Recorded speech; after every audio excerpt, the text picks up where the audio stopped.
Hello everyone and welcome. In today's video, I'll be showing you guys how to remove and repair the main fuel pump relay in your 6th generation Honda Civic covering model years 1996 through 2000. Now the procedure shown in this video will be very similar to other Honda models, just the difference being that the location of the main relay will differ slightly. On a 6th generation Honda Civic, the main relay for this vehicle controls the distributor and ignition system as well as the fuel pump for the vehicle. And when the fuel pump relay begins to act up or the solder joints begin to give way, you'll get all sorts of erratic behavior such as difficult starting, random stalling.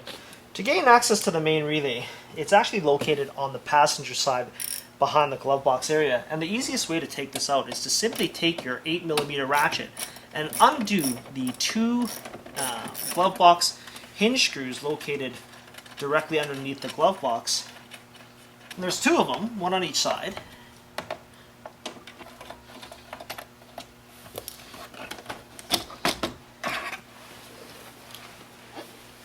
Now that we've got the glove box removed, we can actually easily see where the main relay is, and it's actually this black box here that's held to the frame of the vehicle via a 10mm screw that can be accessed from the other side of the dash panel.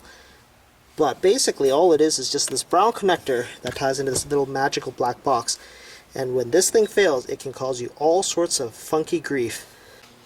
Using a small precision Phillips screwdriver, remove this passenger side dash panel side cover assembly by removing out the pot rivet center like this and using a flat blade screwdriver just to pry it out.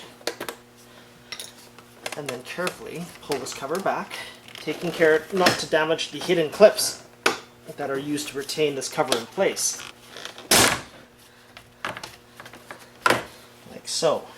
Use a 10mm ratchet and undo this one lone screw that holds the main relay assembly to the body dashboard frame assembly.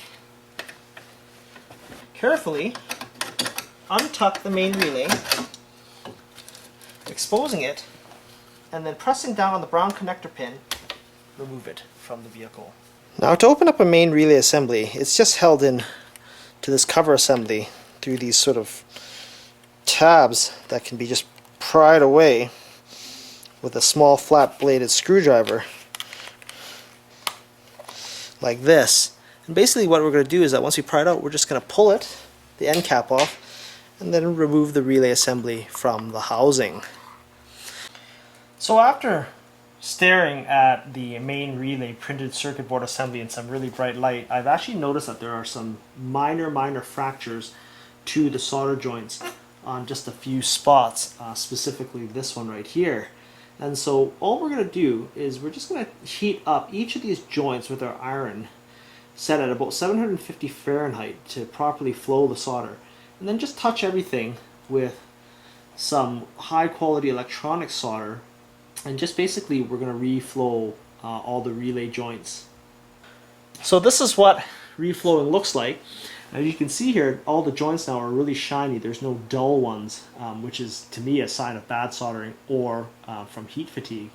I've looked in between all the different joints to make sure that there's no cross contacting where there could be a potential short. Reassemble the main relay board back into its housing assembly. And then placing the end cap. Plugging it back in, and then fishing it such that the mounting tab passes back through the frame of the dashboard, and then reinstalling the screw. And reinstall this side panel assembly. Now there's some notches here that go and hook onto this edge of the dashboard first, and then carefully get this piece to snap in. Just giving a firm hit to the side and snap all the clips back in properly. Reinstall your little cosmetic push clip, and then the center Phillips push pin. Reinstall our glove box by latching it in, and then pressing the hinges up against the lower rail assembly to to align the holes.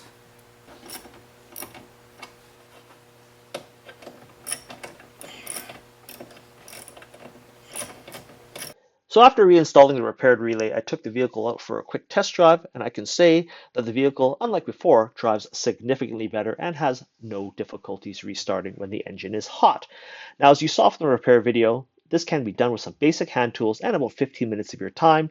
The procedure shown here is very similar to other Honda models, with the exception of the relay location. Sometimes they're different on each vehicle.